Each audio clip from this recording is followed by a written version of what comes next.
थोड़ी देर वचनों को हम लोग सुनेंगे। परमेश्वर की आराधना में जाने के पहले परमेश्वर की वचन को थोड़ी देर हम लोग अध्ययन करेंगे। ஆண்டவருடைய ஆராதனைக்குள்ளாக கடந்து செல்வதற்கு முன்பாக நாம் சில நிமிடம் வேதத்தை குறித்து நாம் தியானிப்போம். आराधना करने वाले के हृदय में एक बहुत मुख्य बात हमारे अंदर होना जरूरी होता है। ஆராதனை செய்கிறவர்களாகிய நாம் நம்முடைய இருதயத்திலே ஒரு முக்கியமான காரியத்தை கருத்தில் கொண்டவர்களாக இருக்க வேண்டும். जरूर परमेश्वर अच्छा है, जरूर परमेश्वर हमारे जीवन में सब कुछ भला करता है। உண்மைதான், ஆண்டவர் நல்லவராக இருக்கிறார், நம்முடைய வாழ்க்கையிலே எல்லாவற்றையும் நன்மையான காரியங்களையே செய்கிறார். लेकिन परमेश्वर हमारे अंदर की बात में कुछ बातों को वो चाहता है। ஆனால் ஆண்டவர் நம்முடைய வாழ்க்கையில் சில காரியங்களை அவர் எதிர்பார்க்கிறவராக காணப்படுகிறார். कभी कभी हम लोग ज्यादा मांगते हैं, लेकिन हम लोग करने के लिए थोड़ा तैयार नहीं होते हैं। நாம் சில நேரங்களிலே அதிகமாக அவரிடத்திலே கேட்கிறோம், ஆனால் அவரிடத்திலே நாம் அவருக்காக எந்த காரியத்தையும் செய்கிறதில்லை. आज की दिन में हर एक मुख्य बात को हम लोग देखने वाले हैं। இன்றைக்கு நாம் ஒரு முக்கியமான காரியத்தை பார்க்க இருக்கிறோம். Our God is who refines us. நம்முடைய தேவன் நம்மை சுத்திகரிக்கிற தேவனாக இருக்கிறார். Our God is who refines us. நம்மை சுத்திகரிக்கிற தேவனாக இருக்கிறார். அவர் शोधन करने वाला परमेश्वर है। நமக்கு ஒரு தேவன் உண்டு, அவர் நம்மை சுத்திகரிக்கிற தேவனாக இருக்கிறார். हमारे जीवन को निर्मल बनाता है। நம்முடைய வாழ்க்கையிலே நம்முடைய வாழ்க்கையை அவர் சுத்திகரிக்கிற தேவன். वैसे परमेश्वर को हम लोग आराधना करते हैं। அப்படிப்பட்ட தேவனை நாம் ஆராதனை செய்கிறோம். एक बात को हम लोग अभी सोचेंगे, सोना और चांदी को कैसे वो शुद्ध करते हैं। ஒரு காரியத்தை நினைவு கூர்வோம், தங்கத்தை எப்படியாக சுத்திகரிக்கிறார்கள் என்று நாம் நினைத்து பார்ப்போம். सोना और चांदी वैसे ही नहीं मिलता है। தங்கம் அப்படியாக கிடைக்கிறது இல்லை, उसको कुछ ना कुछ करना पड़ता है। அதிலே சில காரியங்கள் செய்ய வேண்டியதாக இருக்கிறது. शायद वैसे ही धूल मिट्टी के साथ वो रह जाएगा, उसका कीमत बहुत कम हो जाता है। அது ஒருவேளை அந்த மண்ணோடு அதோடு கலந்திருக்கிற தாது பொருட்களோடு இருக்கும் என்று சொன்னால் அதனுடைய விலை மதிப்பு அவ்வளவாக இருக்காது. उसको शुद्ध करने के लिए कुछ ना कुछ एक स्थिति में उसको ले जाना पड़ रहा है। அதை சுத்திகரிப்பதற்கு अनेक காரியங்களுக்குள்ளாக அதை நடத்தி செல்வதாக காணப்படுகிறது. उसको पिघलने पे उसका शुद्ध और अधिक शुद्ध हो जाता है। அதை அதிகமாக சுத்திகரிப்பதற்கான காரியங்களை செய்யும் பொழுது, அதை உருக்கும் பொழுது அது இன்னும் அதிகமாக சுத்தமாக மாறுகிறது. वैसे वो सोना या चांदी वैसे बोलेगा, भाई मेरे को छोड़ो, मैं वैसे ही रहना चाहता हूँ, मेरे को छोड़ो, उसका कीमत भी कम हो जाएगा। ஒருவேளை அந்த தங்கமானது என்னை இப்படியே விட்டு விடுங்கள் என்று சொல்லும் என்று சொன்னால் அதனுடைய மதிப்பு குறைவாக தான் காணப்படும். हमारे परमेश्वर पिता हमारे जीवन को भी वैसे ही पिघलना चाहता है। நம்முடைய தேவன் நம்முடைய வாழ்க்கையும் அப்படியாக உருவாக்க அவர் விரும்புகிறார். जरूर हम लोग परमेश्वर की आराधना करने वाले हैं। நாம் உண்மைதான் ஆண்டவரை ஆராதிக்கிறவர்கள். जरूर हम लोग पाप से छुड़ाए हुए लोग हैं। நாம் பாவத்திலிருந்து விடுதலையாக்கப்பட்டவர்கள் தான். हमारे जीवन में हम लोग इसको जरूर हम लोग पालन करते हैं। हम परमेश्वर की वो मृत्यु को और जी उठने का बात को हम लोग जरूर हम लोग विश्वास रखते हैं। ஆண்டவர் மரித்து உயிர்த்தெழுந்த காரியங்களை நாம் விசுவாசிக்கிறோம் நம்முடைய வாழ்க்கையிலே, அது உண்மைதான். वो पहला कदम है, அது முதல் அடி. उसके बाद की हमारे जीवन में उनकी और अधिक शुद्ध होना जरूरी होता है। அதுக்கு அடுத்த பிரகாரமாக நம்முடைய வாழ்க்கையிலே இன்னும் அதிகமான ஒரு சுத்திகரிப்புக்குள்ள கடந்து செல்ல வேண்டிய அவசியம் உண்டு. साधारण शुद्ध की बात के बारे में मैं नहीं बोल रहा हूँ। நான் சாதாரணமான சுத்திகரிப்பை குறித்து உங்களுக்கு நான் பேசவில்லை. मान लीजिए हम लोग अभी परमेश्वर को हम लोग माने हैं, बपतिस्मा लिए, वो सब किए हैं जरूर। நாம் எடுத்துக்கொள்ளுங்கள், ஒருவேளை நாம் ஆண்டவரை சொந்த இரட்சகராக ஏற்றுக்கொண்டோம், ஞானஸ்தானம் எடுத்துக்கொண்டோம், உண்மைதான். हमारे जीवन में एक बदलावट शुरू हो गया, நம்முடைய வாழ்க்கையில ஒரு மாற்றம் ஆரம்பிக்கப்பட்டது. लेकिन वो अंत नहीं है, ஆனால் அது முடிவு அல்ல. हमारे परमेश्वर हमारे जीवन को वो शुद्ध करने वाला, अधिक शुद्ध करने वाला है। நம்முடைய வாழ்க்கையை நம்முடைய தேவன் அதிகமாக இன்னும் அதிகமாக சுத்தப்படுத்துகிற தேவன். हमारे जीवन को शोधन करने वाला है। நம்முடைய வாழ்க்கையை அவர் சுத்திகரித்து சோதித்து அறிகிற தேவனாக இருக்கிறார். हमारे जीवन को निर्मल करता है। நம்முடைய வாழ்க்கையை அவர் சுத்திகரிக்கிற தேவனாக இருக்கிறார். ये कैसे हो सकता है? அது எப்படியாக நடக்கும்? मैं तो पाप से छुड़ाए हुए हैं, நான் பாவத்திலிருந்து விடுதலையாக்கப்பட்டு விட்டேன். एक वचन को पढ़ेंगे, ஒரு வசனத்தை வாசிப்போம். जकरिया नबी की किताब, சகரியா எழுதின தீர்க்கதரிசன புத்தகம் 13वां अध्याय 13வது அதிகாரம் 9वां वचन। 9வது வசனம். जकरिया 13 9।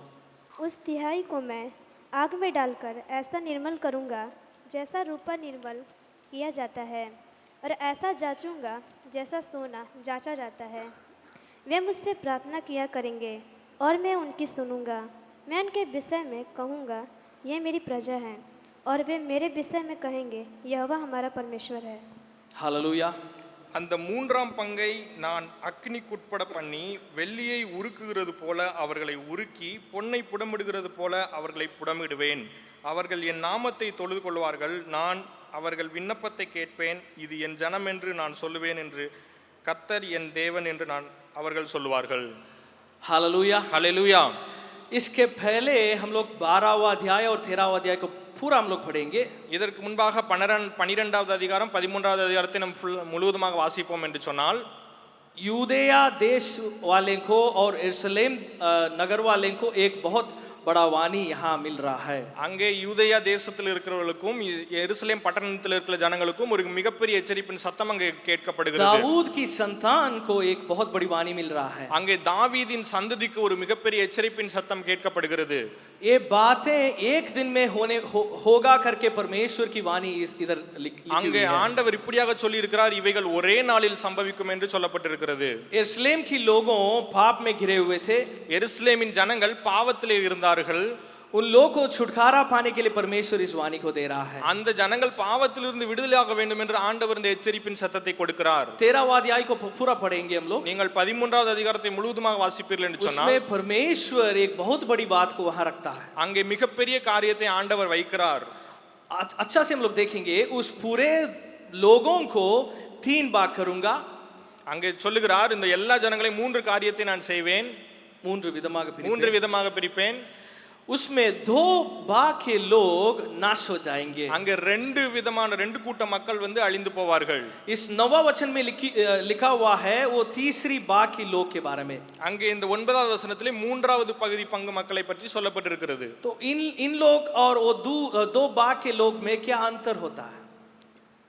2 भाग के लोग में क्या अंतर? அந்த 2 பேருக்கும் இவங்களுக்கு என்ன வித்தியாசம் இருக்கிறது? हम लोग सोचने का अभी समय है। நாம் நினைத்து பார்ப்பது, நான் யோசித்து பார்க்க வேண்டிய அவசியம் உண்டு. शायद वो तीसरी भाग की लोग, शायद उन लोग उतना पवित्रता उन लोग रहते थे। அந்த 3வது கூட்ட மக்கள் அவ்வளவு பரிசுத்தமாக இருந்தார்களா? परमेश्वर को मानते थे। அவர்கள் தேவனை அறிந்திருந்தார்களா? वैसे कहीं बाइबल में, हमारे बाइबल में लिखा नहीं है। அப்படி வேதாகமத்தில் எழுதப்படவில்லை. लेकिन परमेश्वर उस पूरे झुंड को 3 भाग करके इन लोगों को छूने का मतलब क्यों? ஆண்டவர் இந்த 3 கூட்ட மக்களில் இருந்து இவர்களை மட்டும் எதற்காக தெரிந்தெடுத்தார்? क्यों इन लोगों को पाप से छुड़ा के अलग करने के लिए सोचना है? இந்த பாவத்திலிருந்து இவர்களை மட்டும் விடுதலையாக்குவதற்கு ஆண்டவர் எதற்காக செய்தார்? क्यों उस 2 भाग के लोग नाश होना है? ஏன் அந்த மற்ற 2 பகுதி மக்கள் அவர்கள் அழிந்து போனார்கள்? जरूर ये स्थिति हमारे जीवन में अभी भी हो रहा है। இந்த நிலைமை நம்முடைய வாழ்க்கையிலும் ஒருவேளை இருக்கலாம். यहाँ बैठे हुए हर एक परमेश्वर की दास दासियों, இங்கே அமர்ந்திருக்கிற எல்லா தேவனுடைய பிள்ளைகளுக்கும் जरूर हम लोग दुनिया से हम लोग अलग होके परमेश्वर के लिए हम लोग जी रहे हैं। உண்மைதான், உலகத்திலிருந்து நாம் பிரித்தெடுக்கப்பட்ட ஆண்டவருக்காக வாழ்கிறோம். उस 2 भाग के लोग नाश हुए, उन लोग से अलग होके परमेश्वर हम लोग को लाया है। அந்த 2 கூட்ட மக்கள் அழிந்து போகிற கூட்டத்திலிருந்து ஆண்டவர் நம்மை பிரித்தெடுத்து வைத்திருக்கிறார். Hallelujah, hallelujah, hallelujah, hallelujah. कितने लोग विश्वास करते हैं मैं परमेश्वर की संतान हूं? எத்தனை பேர் விசுவாசிக்கிறீர்கள் நான் ஆண்டவருடைய சந்ததி என்று? Hallelujah, hallelujah, hallelujah. परमेश्वर हमारे अंदर बातचीत करें। ஆண்டவர் நம்மிடத்தில் பேசுவாராக. परमेश्वर की ये वाणी ये यरूशलेम की लोग और दाऊद के परिवार को मिल रहा है। ஆண்டவருடைய இந்த எச்சரிப்பின் சத்தம் எருசலேமில் இருக்கிற தாவீதுனுடைய சந்ததியாருக்கு கிடைக்கிறது. मैं तो आप लोग को छुड़ा लिए, நான் உங்களை விடுதலையாக்கி விட்டேன், लेकिन अभी और शुद्ध होना की बात बाकी है। ஆனால் இன்னும் அதிகமாக நீங்கள் சுத்திகரிக்கப்பட வேண்டியதா இருக்கிறது. जरूर हमारे जीवन में हम लोग परमेश्वर को मानते हैं। நாம் நம்முடைய வாழ்க்கையில ஆண்டவரை அறிந்திருக்கிறோம். जरूर हम लोग परमेश्वर की पवित्रता में हम लोग जाने के लिए कोशिश करते हैं। நாம் ஆண்டவருக்குரிய அந்த பரிசுத்தத்தில் கடந்து செல்வதற்கு முயற்சி செய்கிறோம். लेकिन इस दुनिया में जीने के लिए वो काफी नहीं है। ஆனால் இந்த உலகத்திலே வாழ்வதற்கு அது மாத்திரம் பத்தாது. अधिक शुद्ध होना की जरूरत है। அந்த அதிகப்படியான சுத்திகரிப்பை நம்முடைய வாழ்க்கையில அனுபவிக்க வேண்டிய அவசியம் உண்டு. Hallelujah, hallelujah, hallelujah, hallelujah. हमारे जीवन सिर्फ परमेश्वर की पास जाना सिर्फ नहीं है, उनके कामों को भी हमारे जीवन में पाने के लिए हम लोग जरूर मदद நம்முடைய வாழ்க்கையிலே कोशिश நம் करना। ஆண்டவரிடத்திலே போகிறவர்களாய் மாத்திரமல்லாமல் அவருடைய காரியங்களை நம்முடைய வாழ்க்கையிலே செய்கிறதற்கும் நாம் ஆயத்தமுள்ளவர்களாக முயற்சி செய்கிறவர்களாக இருக்க வேண்டும். हालेलुया, ஹalleluya.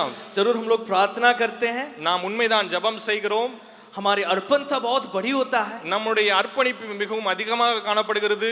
जरूर हम लोग परमेश्वर के बारे में और किसी को सुनाते हैं, நாம் ஆண்டவரை குறித்து அநேகருக்கு அறிவிக்கிறோம், உண்மைதான். लेकिन हमारे चुनाव परमेश्वर को हम लोग चुने नहीं है, परमेश्वर हम लोग को चुना है। ஆனால் நாம் தேவனை தெரிந்தெடுக்கவில்லை, அவர் நம்மை தெரிந்தெடுத்தார். हालेलुया, ஹalleluya. Hallelujah, hallelujah. आप लोग विश्वास करें या ना करें, ये सच है। நீங்கள் விசுவாசித்தாலும் விசுவாசிக்கவிட்டாலும் இதுதான் உண்மை.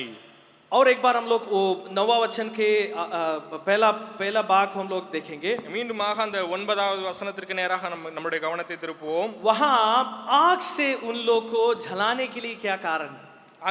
அங்க அக்கினியினாலே அங்கே சுத்திகரிப்பதற்கு அதுக்குள்ளாக நடத்தி செல்வதற்கு காரணம் என்ன? क्यों करना? ஏன் செய்ய வேண்டும்? परमेश्वर तो उन लोग को छुड़ा लिए, ஆண்டவர் தான் அவர்களை தெரிந்தெடுத்தார். सिर्फ वचन को अभी बताएंगे काफी हो जाएगा, उन लोग समझ लेंगे। அந்த வசனத்தை சொன்னா போதும், அவங்க புரிந்து கொள்வாங்க. नहीं, लेकिन परमेश्वर इस जगह पे उन लोग को आग से जलाने के लिए वहां कोशिश कर रहा है। ஆனால் ஆண்டவர் இந்த இடத்திலே அக்கினியினாலே அவர்களை சுத்திகரிப்பதற்காக அங்க முயற்சி क्यों? செய்கிறார். ஏன்? वहां यहाँ उस वचन को और एक बार हम लोग देखेंगे। இங்கே இந்த வசனத்தை இன்னும் மீண்டும் ஒருமாக பார்க்கலாம். जैसे रूपा निर्मल किया जाता है और ऐसे आग में डालकर ऐसे निर्मल करूंगा, जैसे रूपा निर्मल किया जाता है और ऐसे जांचूंगा जैसा सोना जांचा जाता है।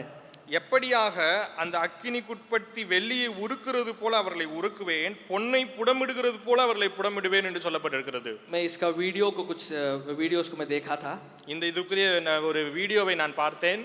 उतना आसान की बात नहीं है। அது மிகவும் சாதாரணமான காரியம் அல்ல. अभी हमारे बहन लोग पहनते हैं, अभी भाई लोग भी पहनते हैं, நம்முடைய சகோதரிமார்கள் அதை அணிகிறார்கள், சகோதரர்களும் அதை அணிகிறார்கள். लेकिन उसका बनाने का तरीका बहुत मुश्किल होता है। ஆனால் அதை உருவாக்குவதற்கான அந்த முறைகள் மிகவும் கடினமான முறைகள். मान लीजिए उसमें एक केमिकल भी अंतर हो जाएगा, कुछ दूसरा हो जाएगा, फिर वो पूरा खराब हो जाएगा। அதுல சேர்க்கப்படுகிற ஒரு கெமிக்கல் ஏதாவது கொஞ்சம் மாறி விட்டுமானாலும் அது முழுவதுமாக அது கெட்டு போய்விடும். this refining process is not easy. அதை சுத்திகரிக்கும் முறையானது அது எளிமையான முறை அல்ல.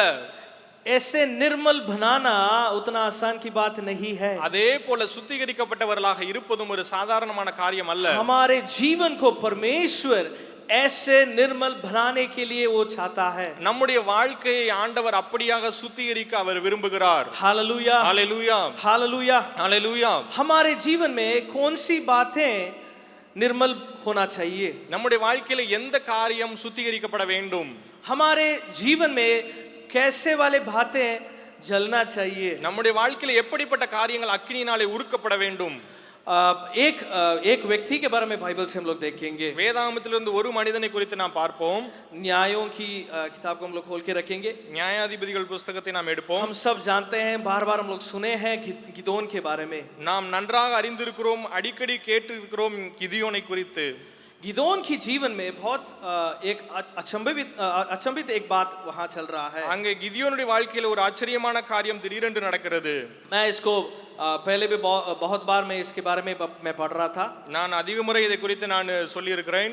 लेकिन आज के वचन में गिदोन के बारे में पढ़ने के समय और कुछ बातें परमेश्वर हमको दिया है। ஆனால் இன்றைக்கு நான் இதை வாசிக்கும் பொழுது ஆண்டவர் எனக்கு ஒரு புதிய காரியத்தை கற்றுக் கொடுத்தார். पहले हमारे निर्मल होना जरूरी हमारे सोच में होता है। முதலாவது நம்முடைய எண்ணங்களிலே நாம் சுத்திகரிக்கப்பட வேண்டிய அவசியம் உண்டு. हमारे सोच पिघलना चाहिए, நம்முடைய எண்ணங்கள் மாறுபட வேண்டும். हमारे सोच पिघलना चाहिए, நம்முடைய எண்ணங்கள் மாற்ற வேண்டும்.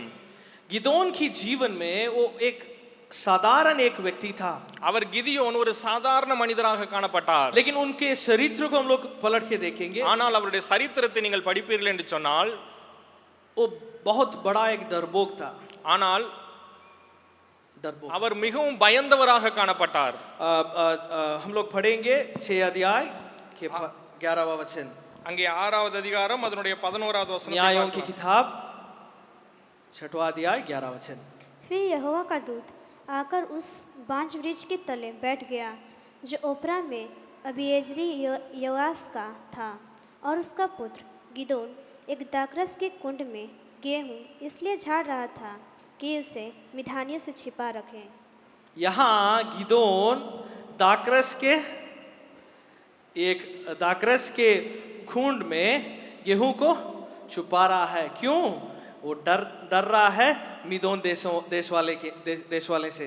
இங்கே பார்க்கும் பொழுது கிதியோன் அந்த கோதுமையை அங்கே ஒளித்து வைத்துக் கொண்டிருந்தார். ஏனென்று சொன்னால் அவர் மீதியானியர்களுக்கு மேல அதிகமான பயம் காணப்பட்டதனால அவர் கோதுமையை ஒளித்து வைத்துக் கொண்டிருந்தார் என்று சொல்லப்பட்டிருக்கிறது. इतना डरने वाले एक मनुष्य को परमेश्वर चुन रहा है। இவ்வளவாக பயப்படுகிற ஒரு மனுஷனை பரிசுத்த ஆண்டவர் அவரை தெரிந்தெடுக்கிறார். 12वें वचन को पढ़ेंगे।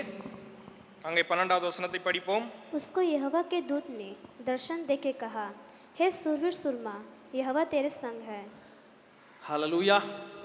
கர்த்தருடைய தூதனானவர் அவனுக்கு தரிசனமாகி பராக்கிரமசாலியே கர்த்தர் உன்னுடனே கூட இருக்கிறார் என்றார். हे शूरवीर सुरमा, यहोवा तेरे संग है। இங்கே சொல்லப்பட்டிருக்கிறது பராக்கிரமசாலியே கர்த்தர் உன்னோடு கூட இருக்கிறார்.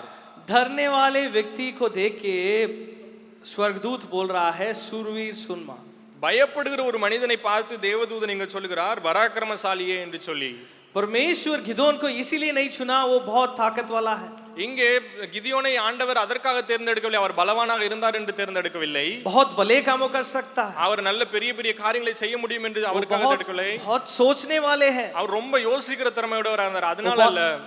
वो बहुत पढ़ाई किया है, நிறைய செஞ்சிருக்கிறார் நல்ல காரியங்கள், அதனால அப்படி என்றல்ல. इस वचनों को हम लोग आगे पढ़ के देखेंगे। गिदोन ऐसे बोल रहा है, हमारे देश में हमारे परिवार सबसे नीचे हैं। இங்க இந்த நம்ம தொடர்ந்து வாசிக்கும் போது அவங்க சொல்லப்படுகிறார், இந்த தேசத்திலே என்னோட குடும்பம் மிகவும் சின்ன குடும்பம் என்று அவர் சொல்லுகிறார். परमेश्वर की बुलाहट मिलने के बाद भी इनके अंदर वो डर नहीं हट रहा है। ஆண்டவருடைய அழைப்பை பெற்றுக்கொண்ட பின்பாடும் கூட இவருக்குள்ளாக இருந்த அந்த பயம் போகவில்லை. लेकिन और एक बात को भी मैं बोलना चाहता हूँ, ஆனால் இன்னொரு காரியத்தை நான் சொல்ல விரும்புகிறேன். कभी कभी हमारे जीवन में हम लोग जीने के लिए हम लोग डरते हैं। சில நேரங்களில் நம்முடைய வாழ்க்கையை நடத்துவதற்கு நாம் பயப்படுகிறோம். कोई स्कूल में पढ़ने वाले से पूछेंगे तो சிலர் ஸ்கூல்ல படிக்கிறவங்களை நாம் கேட்போம் என்று சொன்னால் पढ़ने में डर होता है, அங்க படிக்கிறதுக்கு பயம் காணப்படுகிறது, परीक्षा के लिए डर होता है, அந்த தேர்வுக்கு பயம் இருக்கிறது. कोई काम करने वाले से पूछेंगे तो அங்க வேலை செய்கிறவர்கிட்ட கேட்போம் என்று சொன்னால் कल मेरा काम रहेगा या नहीं, उसमें डर होता है। நாளைக்கு எனக்கு வேலை இருக்குமா இல்லன்னு தெரியாது, அந்த அப்படியே காணப்படுகிறது. माँ बाप से पूछेंगे, அம்மா அப்பாட்ட கேட்டோம் என்று சொன்னால் मेरे बच्चे लोग कैसे जिएंगे आगे, उनके भविष्य कैसे होगा, उसके बारे में डरते हैं। என்னுடைய பிள்ளைகள் எப்படியாக இருப்பார்கள், எதிர்காலம் எப்படி இருக்கும் என்று அதை குறித்து பயம் காணப்படுகிறது. कभी कभी हमारे अंदर वो डर की बात बहुत ज्यादा होता है। நம்முடைய வாழ்க்கையிலும் சில நேரங்களில் பயம் அதிகமாக காணப்படுகிறது. कभी हम लोग ऐसे भी सोचते हैं मेरे अंदर ताकत बहुत ज्यादा है, ஆனா சில நேரங்களில் நம்ம இப்படியாக இருக்கிறோம், நமக்குள்ள அதிகமாக பலன் இருக்கிறது, मैं सब कुछ मैं कर सकता हूं अपने से, நான் எல்லாவற்றையும் என்னால செய்ய முடியும் என்று சொல்லி ஒருவேளை நினைக்கலாம். लेकिन परमेश्वर ऐसे दो लोगों को अलग अलग तरीका में चुनता है। ஆனால் ஆண்டவர் இப்படிப்பட்டவர்களை தனித்தனியாக பிரித்தெடுக்கிறவராக காணப்படுகிறார். डरने वालों को बलवंत बनाने के लिए चुनता है। அங்கே பயப்படுகிறவர்களை பராக்கிரமசாலிகளாக மாற்றுவதற்கு வசனத்தின்படியாக ஆண்டவர் சொல்கிறார். ताकत वाले को नम्र बनाने के लिए वो चुनता है। அங்க பலவான்களை பலவீனர்களாக மாற்றுவதற்காக அவர் எடுக்கிறார். Hallelujah, hallelujah, hallelujah, hallelujah. आप लोग यहाँ बैठे हैं, क्या सोच से आप लोग बैठे मैं नहीं जानता हूँ, இந்த அமர்ந்திருக்கிறவர்கள் என்ன எண்ணத்தோடு அமர்ந்திருக்கிறார்கள் என்பது எனக்கு தெரியாது. लेकिन हमारे जीवन में कुछ भी डर या कुछ भी सोच वो परमेश्वर की रास्ता में चलना चाहिए। நம்முடைய வாழ்க்கையிலே காணப்படுகிற நம்முடைய எண்ணங்கள் ஆண்டவருடைய பாதைக்கு நேராக செல்ல வேண்டும். हमारे सोच वो परमेश्वर की आग में जलना चाहिए। நம்முடைய எண்ணங்கள் ஆண்டவருடைய அக்கினியினாலே சுத்திகரிக்கப்பட வேண்டும். जरूर ऐसे बातें हमारे अंदर हमारे आखिरी तक होता है, சில இப்படியாக இந்த காரியங்கள் நம்முடைய வாழ்க்கையின் கடைசி வரைக்கும் இருக்கலாம். लेकिन परमेश्वर आज हमारे अंदर ये वाणी दे रहे हैं, ஆனால் ஆண்டவர் நம்முடைய வாழ்க்கையில இன்றைக்கு ஒரு எச்சரிப்பின் சத்தத்தை கொடுக்கிறார். आपके सोच पिघलना चाहिए, உங்களுடைய எண்ணங்கள் மாற வேண்டும். हमारे सोच निर्मल होना चाहिए। நம்முடைய எண்ணங்கள் சுத்திகரிக்கப்பட வேண்டும். कभी कभी हम लोग परमेश्वर को मानने के बाद भी थोड़ा सा हम लोग डरते हैं या कुछ पाप के बारे में हम लोग थोड़ा डरते हैं। நாம் சில நேரங்களில் ஆண்டவரை அறிந்த பின்பாடு சில காரியங்களை குறித்து பயப்படுகிறோம். आज की वाणी ये है, இன்றைக்குரிய எச்சரிப்பின் சத்தம் இதுதான். हमारे परमेश्वर हम सबको निर्मल बनाता है। நாம் நம்முடைய தேவன் நம்ம எல்லாரையும் சுத்திகரிக்கிற தேவனாக இருக்கிறார். हालेलुया। ஹalleluya. ऐसे शुद्ध की बात नहीं है और अधिक शुद्ध की बात है। இது சாதாரண சுத்தத்திற்குரிய காரியங்கள் அல்ல, இன்னும் அதிகமாக சுத்திகரிக்கப்பட வேண்டிய காரியங்கள். हालेलुया। ஹalleluya. और आगे देखेंगे और एक बात को, हमारे काम में हम लोग पिघलना चाहिए। நம்முடைய கிரியைகளிலே நம்முடைய வேலைகளிலே நாம் சுத்திகரிக்கப்பட வேண்டிய காரியங்கள் உண்டு. गिदोन के जीवन से हम लोग இந்த देखेंगे। கிதியோனுடைய வாழ்க்கையிலே நாம் பார்ப்போம். 25वां वचन को खोलेंगे। 25வது வசனத்தை நாம் பார்க்கலாம். न्यायों की किताब 6वां अध्याय 25 वचन। நியாயாதிபதிகள் 6வது அதிகாரம் 25வது வசனம். फिर उसी रात को यहोवा ने गिदोन से कहा, अपने पिता का जवान बैल अर्थात दूसरा 7 वर्ष का बैल ले और बाल की जो वेदी तेरे पिता की है उसे गिरा दे और जो असेरा देवी उसके पास है उसे काट डाल। यहाँ परमेश्वर एक काम करने के लिए गिदोन को बोल रहे हैं। இங்கே ஆண்டவர் கிதியோனை ஒரு வேலையை செய்யும்படியாக சொல்லுகிறார். क्या है? என்ன வேலை அது? उनकी बाप से बना हुआ एक बाल की वेद को मार डालने के लिए, उसको तोड़ डालने के लिए बोल रहे हैं। அங்க சொல்லப்பட்டிருக்கிறது, அங்கே பாகாலினுடைய பலிபீடத்தை தகர்த்து அங்கே ஒரு கழுதை அங்கே ஒரு காளைகளை வந்து பலியிட வேண்டும் என்று சொல்லப்படுகிறது. अभी उसका 27वां वचन को पढ़ेंगे। तब गिदोन ने अपने संग 10 दासों को लेकर यहोवा के वचन के अनुसार किया, परंतु अपने पिता के घराने और नगर के लोगों के डर के मारे वह काम दिन को ना कर सका, इसलिए रात में किया। அப்பொழுது கிதியோன் தன் வேலையாட்களின் 10 பேரை சேர்த்து கர்த்தர் தனக்கு சொன்னபடியே செய்தான். அவன் தன் தகப்பன் குடும்பத்தாருக்கும் அந்த ஊர் மனுஷருக்கும் பயப்பட்டபடினால் அதை பகலிலே செய்யாமல் இரவிலே செய்தான். परमेश्वर से मिली हुई ये बात को गिदोन कैसे कर रहा है? डर के साथ। அங்கே ஆண்டவரிடத்திலிருந்து கட்டளை பெற்று செய்கிற ஒரு காரியத்தை அவர் எப்படி செய்கிறார்? பயத்தோடு செய்கிறார். इसमें एक बात हम लोग सोचने का चीज है। இங்கே ஒரு காரியத்தை நாம் யோசித்து பார்க்க வேண்டும். यहाँ परमेश्वर से हम लोग कितने बातों को हम लोग सुन के हम लोग काम करते हैं। இங்கே நாம் ஆண்டவரிடத்திலிருந்து எவ்வளவு காரியங்களை கேட்டு நாம் செய்கிறவர்களாக இருக்கிறோம். कभी कभी हमारे विचार से हमारे सोच से हम लोग काम करते हैं। அநேக நேரங்களிலே நாம் நம்முடைய எண்ணங்களின் பிரகாரம் நம்முடைய வேலைகளையும் கிரியைகளையும் செய்கிறவர்களாக இருக்கிறோம். कभी कभी संसारिक बातों हमारे अंदर ज्यादा होता है। சில நேரங்களிலே இந்த உலகத்திற்குரிய காரியங்கள் நம்மிடத்தில் அதிகமாக கடந்து வருவதற்கு வாய்ப்பு வருகிறது. मैं ऐसे काम करूंगा तो मैं ऐसे हो जाऊंगा, நான் இப்படி வேலை செய்வேன் என்று சொன்னால் அப்படி ஆகிவிடுவேன். शायद मैं ऐसे पढ़ूंगा तो इतना बड़ा हो सकता हूं, நான் ஒருவேளை இப்படி செய்து விட்டேன் என்று சொன்னால் இவ்வளவு பெரிய ஆள் ஆகிவிடுவேன். मैं ऐसे काम करूंगा तो इतना कमा सकता हूं, நான் இப்படி வேலை செய்வேன் என்று சொன்னால் இப்படியாக வருமானம் செய்வேன். मेरे को ये काफी नहीं है, हम और बढ़ना चाहिए, ये करेंगे वो करेंगे करके हम लोग सोचते எனக்கு हैं। இது பத்தாது, இப்படி செய்யணும் அது செய்யணும் இன்னும் அதிகமாக வளரணும் என்ற எண்ணங்கள். लेकिन हमारे सोच से सिर्फ नहीं है, हमारे काम से भी हम लोग पिघलना जरूर चाहिए। நம்முடைய எண்ணங்களில் மாத்திரமல்ல, நம்முடைய கிரியைகளிலும் நாம் சுத்திகரிக்கப்பட வேண்டிய அவசியம் உண்டு. हमारे अंदर परमेश्वर की आग हम लोग को जलना चाहिए। நமக்குள்ளாக ஆண்டவருடைய அக்கினி நம்மை உருக்க வேண்டும். Hallelujah, hallelujah, hallelujah, hallelujah. कभी कभी हमारे सेवकाई में भी हम लोग ऐसे कर जाते हैं, சில நேரங்களிலே நம்முடைய ஊழியங்களிலும் இதை செய்து விடுகிறோம். कभी कभी हमारे सोच के बाहर में इस दुनिया की बातों को अंदर रखे हम लोग काम कर देते हैं। சில நேரங்களில் இந்த உலகத்திற்குரிய காரியங்களை நமக்குள்ளாக வைத்து விட்டு நாம் அப்படிப்பட்ட காரியங்களை செய்து விடுகிறோம். अभी भी मैं ऐसे बातों को बोल सकता हूँ, இந்த இப்படியாக நான் சில காரியங்களை சொல்லலாம். कभी हमारे हॉस्पिटल में काम करने वाले कोई भाई या बहन आके बात करेंगे, ஒருவேளை ஹாஸ்பிட்டல்ல வேலை செய்றவங்க யாரோ சகோதரனோ யாரோ வந்து பேசுவார்கள் என்று சொன்னால், मैं उस जगह पे मेरा विचार क्या होता है, शायद मैं ऊंचे स्थान सोच रहा हूँ, नहीं तो उनके ஈக்குவலி मैं सोच रहा हूँ. நான் அவர்களை அந்த இடத்துல எப்படியாக நான் நினைத்து பார்க்கிறேன், அல்லது பெரிய இடத்துல நினைத்து பார்க்கிறேன், அல்லது அவர்களுக்கு நிகராக நினைத்து பார்க்கிறேனா? मैं कुछ भी बोलता हूँ, उन लोग करेंगे जरूर. நான் என்ன சொன்னாலும் அவர்கள் செய்வார்கள், உண்மைதான். शायद वैसे सोच मेरे अंदर है, அப்படிப்பட்ட எண்ணம் எனக்குள்ள இருக்கிறதா? लेकिन परमेश्वर उसको मानता नहीं. ஆனால் ஆண்டவர் அதை விரும்புகிறவராக ஏற்றுக்கொள்கிறவராக அல்ல. परमेश्वर को चाहिए उनसे निकलने वाले हर एक कामों को हम लोग करना. ஆண்டவர் இப்படியாக விரும்புகிறார், தன்னிடத்திலிருந்து வெளிப்படுகிற காரியங்களை கிரியைகளை செய்ய வேண்டும் என்று அவர் விரும்புகிறார். हालेलुया, ஹalleluya, हालेलुया। ஹalleluya. हम लोग परमेश्वर के लिए जीना जरूरी है। நாம் ஆண்டவருக்காக வாழ வேண்டும், உண்மை அவசியம். हमारे अंदर की ताकत की जरूरत नहीं, நமக்குள்ளாக பலன் இருக்க வேண்டும் என்று அவசியம் அல்ல. हमारे पढ़ाई की जरूरत नहीं, நமக்கு படிப்பு இருக்க வேண்டும் என்று அவசியம் அல்ல. हमारे हाथ में हुई वो सर्टिफिकेट की जरूरत नहीं, நமக்கு திறமைகள் இருக்க வேண்டும் என்று அவசியம் அல்ல. लेकिन परमेश्वर की काम करने के लिए हम लोग पिघलना चाहिए। நாம் ஆண்டவருடைய கிரியை செய்வதற்கு அவரால் சுத்திகரிக்கப்பட வேண்டும். इस संसारिक बातों से हम लोग बाहर आना चाहिए। இந்த உலகத்திற்குரிய காரியத்திலிருந்து நாம் வெளியே வர வேண்டும்.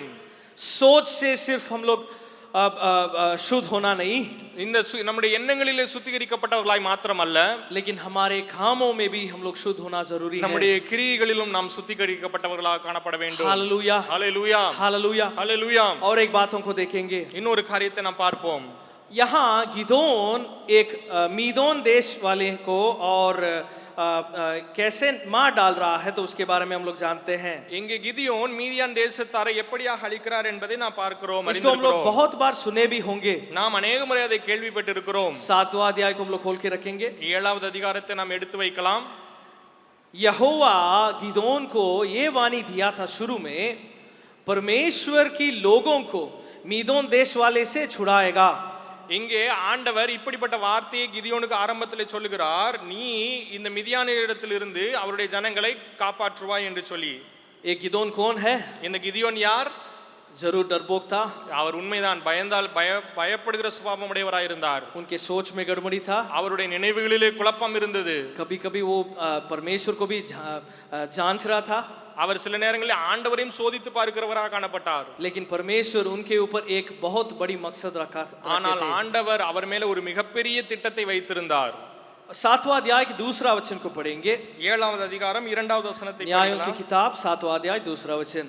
तब यहोवा ने गिदोन से कहा, जो लोग तेरे संग हैं वे इतने हैं कि मैं मिद्यानियों को उनके हाथ नहीं कर सकता, नहीं तो इस्राएल यह कहकर मेरे विरोध अपनी बड़ाई मारने लगेंगे कि हम अपने ही भुजबल के द्वारा बचे हैं। मैं इस कहानी को मैं ज्यादा बताना नहीं चाहता हूँ। இந்த காரியத்தை நான் அதிகமாக சொல்ல விரும்பவில்லை. इस बातों को हम लोग बहुत बार हम लोग पढ़े होंगे या सुने होंगे। ஏனென்று சொன்னால் இந்த காரியத்தை நாம் அநேக முறை படித்திருக்கிறோம், கேட்டிருக்கிறோம். यहाँ गिदोन एक झुंड की लोग को लेके जा रहा है मिदोन से लड़ने के लिए। இங்கே மீதியானிடத்திலே அவர் யுத்தம் பண்ணுவதற்காக ஒரு கூட்ட ஜனங்களை அவர் எடுத்துக்கொண்டு போகிறார். लगभग इस वचनों के आधार पे हम लोग बोल सकते हैं तो 30,000 लोग को लेके जा रहा இந்த है। வசனத்திலிருந்து நாம் சொல்லுவோம்னா ஒருவேளை 30,000 ஜனங்களை அவர் எடுத்துக்கொண்டு போகிறார். यहाँ परमेश्वर इस वचन में दूसरा वचन में ऐसे बोल रहे हैं, आप लोग इतना ज्यादा नहीं होने का जरूरत, इतना ज्यादा लोग नहीं होने का जरूरत नहीं है। இங்கே இந்த 2வது வசனத்தில் ஆண்டவர் தெளிவாக சொல்கிறார், நீங்க இவ்வளவு பேர் அங்க கூட்டிட்டு போகணும்னு அவசியம் இல்ல. 30,000 लोग को गिदोन इतना विश्वास के साथ लेके जा रहा, அங்க விசுவாசத்தோடு கிதியோன் 30,000 பேரை கூட்டிட்டு போயிட்டு இருக்காரு. क्योंकि परमेश्वर तो वायदा कर दिए, ஏனென்று சொன்னால் ஆண்டவர் வாக்குத்தத்தம் பண்ணி விட்டார், मिदोन देश वाले को आपके तुम्हारे हाथ में सौंपूंगा அந்த करके। மீதியான் தேசத்தாரை உன்னுடைய கரத்தில் ஒப்பு கொடுப்பேன் என்று சொல்லி तो पूरा तैयारी हो गया, எல்லாம் தயாரும் பண்ணிட்டு போறாரு. सबको लेकर जा रहे हैं। எல்லாரையும் கூட்டிட்டு போறாரு. लेकिन अभी परमेश्वर क्या बोल रहे हैं? ஆனால் ஆண்டவர் என்ன சொல்லுகிறார் அங்க? अभी ज्यादा लोग है वही, ஆனால் அங்க நிறைய பேர் இருக்காங்க, इसका जरूरत ही नहीं है। அதனுடைய தேவை இல்லை. कभी कभी हम लोग सोचते हैं मेरा रास्ता, मैं क्या सोचता हूँ, मैं क्या करता हूँ, वही सही है। நாம் சில நேரங்களில் நினைக்கிறோம் நம்முடைய பாதையில நான் என்ன நினைக்கிறேனோ அப்படியே தான் இருக்கும் என்று சொல்லி, वही सही है करके हम लोग सोचते அதுதான் हैं, சரி என்று சொல்லி நாம் நினைக்கிறோம். लेकिन परमेश्वर की सोच वो नहीं। ஆனால் ஆண்டவருடைய எண்ணம் அது அல்ல.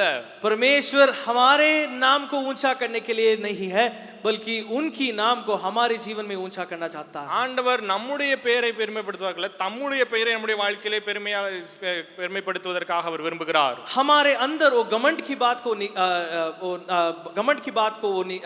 हटाना चाहता है। நம்முடைய வாழ்க்கையில் அந்த பெருமைக்குரிய காரியங்களை அவர் எடுத்து போட விரும்புகிறார். कभी कभी हमारे जीवन में यंगस्टर्स लोग, यूथ लोग, स्कूल में पढ़ने वाले या कोई भी हो, हम लोग क्या करते हैं, हम लोग ज़्यादा भविष्य के बारे में सोचते हैं। நாம் நம்முடைய வாழ்க்கையில் ஒருவேளை ஸ்கூல்ல படிக்கிறவங்களாக இருக்கலாம், அதிகமாக எதிர்காலத்தை குறித்து எண்ணுகிறவர்களாக காணப்படலாம். मेरे जीवन में ये जरूर चाहिए, என்னுடைய வாழ்க்கையில் இது கண்டிப்பா வேணும், मेरे जीवन में ये रहेगा तो बहुत अच्छा रहेगा, என்னுடைய வாழ்க்கையில் இது இருந்துச்சுன்னா ரொம்ப நல்லா இருக்கும், मैं अच्छा जी सकता हूँ, நான் நல்லா வாழ முடியும், मैं इतना कमाएंगे तो बहुत अच्छा रहेगा. நான் இவ்வளவு சம்பாதிச்சேன்னு சொன்னா ரொம்ப நல்லா இருக்கும். लेकिन हमारे रास्ता की जरूरत कभी भी नहीं है. நம்முடைய வழியின் பாதைகள் எப்பவுமே அல்ல. परमेश्वर उनकी काम को हमारे जीवन में करने के लिए उनकी रास्ता को देता है. ஆண்டவர் தம்முடைய வாழ்க்கையை, தம்முடைய காரியத்தை நம்முடைய வாழ்க்கையிலே செய்வதற்கு அவருடைய பாதையிலே நம்மை நடத்த விரும்புகிறார். यहाँ मीदोन और अमलेकियों कितना कितना बड़े थे करके एक वचन में हम लोग पढ़ते हैं. पढ़ेंगे 12वां वचन. இங்கே 12வது வசனத்திலே மீதியானியர்களும் எவ்வளவு அதிகமானவர்களாக இருந்தார்கள் என்பதை குறித்து நாம் சொல்லப்பட்டிருக்கிறது. मिधानी और अमेलेकी और सब पूर्वी लोग तो टीडियों के समान बहुत से तराई में फैले पड़े थे, और उनके ऊंट समुद्र तट की बालू के किनकों के समान गिनती से बाहर थे. उन लोग ठीडियों के समान बहुत से तरह फैल पड़े थे. அங்கே அவர்கள் கிளிகளைப் போல திரளாக பள்ளத்தாக்கிலே படுத்து கிடந்தார்கள் என்று சொல்லப்பட்டிருக்கிறது. उनके ऊंट उस जहां की बालू के ज्यादा गिनने से ज्यादा था. அவர்களுடைய ஒட்டகங்களுக்கு கணக்கே இல்லை, கடற்கரை மணலைப் போல திரளா இருந்தது என்று சொல்லப்பட்டிருக்கிறது. उतने लोगों से लड़ने के लिए अभी गिदोन तैयारी के साथ जा रहा है. அவ்வளவு பேரிடத்திலே யுத்தம் பண்ணுவதற்கு கிதியோன் இப்போது ஆயத்தமாய் போய் கொண்டிருக்கிறார். अभी सोचिए वो 30,000 काफी है. நீங்கள் நினைத்து பாருங்கள், இந்த 30,000 பேர் போதுமா என்று சொல்லி. शायद गिदोन की विश्वास भी थोड़ा बड़ा होगा, ஒருவேளை கிதியோனுடைய விசுவாசம் பெரிதாக இருந்திருக்கலாம். इसलिए गिदोन इतना 30,000 लोग को लेके उतना बड़ा झुंड से लड़ने के लिए जा रहा है. எனவே அவர் இந்த இவ்வளவு பெரிய கூட்டத்தை இடத்திலே சண்டை போடுவதற்காக அந்த 30,000 பேரை கூட்டிட்டு போறார். लेकिन परमेश्वर उससे बड़ा एक काम को कर रहा है. ஆனால் ஆண்டவர் அதை காட்டிலும் மிகப்பெரிய ஒரு காரியத்தை செய்கிறார். समय ज्यादा हो रहा था इसलिए मैं बोल के जा रहा हूँ, आगे बढ़ रहा हूँ. அதிகமாக போகிறபடினால் நான் வேகமாக சொல்லிக் கொண்டு கடந்து यहाँ परमेश्वर उस 30,000 से डरने वाले सबको भेजने के लिए बोल रहे हैं. இங்கே தேவன் இந்த 30,000 பேரிலிருந்து பயப்படுகிறவர்கள் எல்லாம் திரும்பி அனுப்ப சொல்லுகிறார். 22,000 खत्म, अभी 8,000 बचा हुआ. அங்க 22,000 பேர் போயிட்டாங்க, 8,000 பேர் இருக்காங்க. अभी भी परमेश्वर बोल रहे हैं ये भी ज्यादा, இதுவும் நிறைய பேர் என்று சொல்லி ஆண்டவர் சொல்லுகிறார். अभी पानी पीने के लिए बोल रहे हैं, அங்க தண்ணீர் குடிக்க சொல்லி சொல்லுகிறார். पानी भी पी रहे हैं लोग. அங்க தண்ணி குடிக்கிறார்கள். कितने लोग घुटनों ठेके उन लोग पानी पी रहे थे. அங்க எவ்வளவு பேர் முழங்கால் போட்டு தண்ணீர் குடித்தார்கள். उन लोगों को वहां परमेश्वर चुन रहे हैं. அந்த மக்களை மாத்திரம் அவர் அங்கே இருந்து ஆண்டவர் அவர்களை தனக்காக कितने தேர்ந்தெடுத்தார். लोग था? அவர்கள் எத்தனை பேர் இருந்தார்கள்? 30,000 से अभी 300 बन गया. அங்கே 30,000 பேரிலிருந்து 300 பேராக மாறி போனார்கள். 30,000 से 300 लोग. इतना बड़ा काम परमेश्वर करने का कारण क्या है? இவ்வளவு பெரிய காரியத்தை ஆண்டவர் செய்ததற்கான காரணம் என்ன? Hallelujah, hallelujah. हमारे जीवन में हमारे रास्ताओं के ऊपर हम लोग ज्यादा विश्वास करते हैं, நம்முடைய வாழ்க்கையிலே நாம் நம்முடைய பாதையின் மேலே அதிகமாக விசுவாசம் வைக்கிறவர்களாக காணப்படுகிறோம். लेकिन परमेश्वर की रास्ता हमारे सोच से भी बढ़कर है. ஆனால் ஆண்டவருடைய பாதையானது நம்முடைய எண்ணத்தை காட்டிலும் மிகவும் அதிகமானது. हमारे रास्ताओं को हम लोग पिघलने के लिए हम लोग देना जरूरी है. நாம் நம்முடைய வழியை அந்த உருக்கி அந்த சுத்திகரிக்கும் பாதைக்குள்ளாக கடந்து செல்வது அவசியம். सिर्फ हमारे सोच नहीं, நம்முடைய எண்ணங்கள் மாத்திரமல்ல, सिर्फ हमारे काम नहीं, நம்முடைய கிரியைகள் மாத்திரமல்ல, हमारे रास्ताएं, हमारे भविष्य के बारे में सोच, ये सब भी जरूर परमेश्वर के सम्मुख में पिघलना जरूरी நாம் चाहिए. கடந்து போகிற பாதையும் கூட அப்படியாக சுத்திகரிக்கப்பட வேண்டிய அவசியம் உண்டு. शुद्ध की बात नहीं है, அந்த சுத்திகரிப்புக்குரிய காரியங்களானது अधिक शुद्ध की बात के बारे में हम लोग बोल அது रहे हैं. சாதாரண சுத்திகரிப்புக்காக அல்ல, இன்னும் அதிகமாக அந்த சுத்திகரிப்புக்குரிய காரியங்களாக காணப்பட வேண்டும். हालेलुया. அல்லேலூயா. एक वचन को पढ़ के फिर हम लोग आगे आराधना में जाएंगे. ஒரு வசனத்தை வாசித்து நாம் ஆராதனைக்குள்ளாக கடந்து செல்லலாம். रोमियो की पत्री ரோமர் எழுதின நிருபம் 12वां अध्याय 2रा वचन. 12வது அதிகாரம் அதனுடைய 2வது வசனம். रोमियो की पत्री 12वां अध्याय 2रा वचन. ரோமர் 12வது அதிகாரம் 2வது வசனம். इस संसार के सदृश्य न बनो, परंतु तुम्हारे मन के नए हो जाने से तुम्हारा चाल चलन भी बदलता जाए, जिससे तुम परमेश्वर की भली और भावती और सिद्ध इच्छा अनुभव से मालूम करते रहो. நீங்கள் இந்த பிரபஞ்சத்திற்கு ஒத்த வேஷம் தெரியாமல் தேவனுடைய நன்மையும் பிரியமும் பரிபூர்ணமான சித்தம் இன்னதென்று பகுத்தறியத்தக்கதாக உங்கள் மனம் புதிதாகிறதுனாலே மறுரூபமாகுங்கள். कभी कभी हम लोग परमेश्वर को मानने के बाद भी हम लोग इस संसार की बात में हम लोग रह जाते हैं। சில நேரங்களிலே நாம் ஆண்டவரை அறிந்த பின்பாடும் கூட இந்த உலகத்திற்குரிய காரியங்களிலே இருந்து விடுகிறோம். एक नयापन को परमेश्वर हमारे अंदर चाहता है। ஆண்டவர் நம்முடைய வாழ்க்கையில ஒரு புதிதாகுதலை விரும்புகிறார். हमारे परमेश्वर हमको निर्मल बनाता है। ஆண்டவர் நம்மை சுத்திகரிக்கிறவராக காணப்படுகிறார். निर्मल बनाने वाला परमेश्वर हमारे अंदर चाहता है। நம்மை சுத்திகரிக்கிற தேவன் இப்படியாக நம்மிடத்தில் விரும்புகிறார். एक नयापन की बातों को मेरे अंदर में जरूर पाना जरूरी है। ஒரு புதிதாகுதற்குரிய ஒரு காரியம், ஒரு அனுபவம் நம்முடைய வாழ்க்கையில் அவசியமாக காணப்படுகிறது. ஹalleluya. सब लोग खड़े हो जाएंगे, परमेश्वर को आराधना करेंगे। நாம் யாவரும் இருக்கிற இடத்துல எழுந்து நின்று நம்முடைய தேவனை ஆராதிக்கலாம்.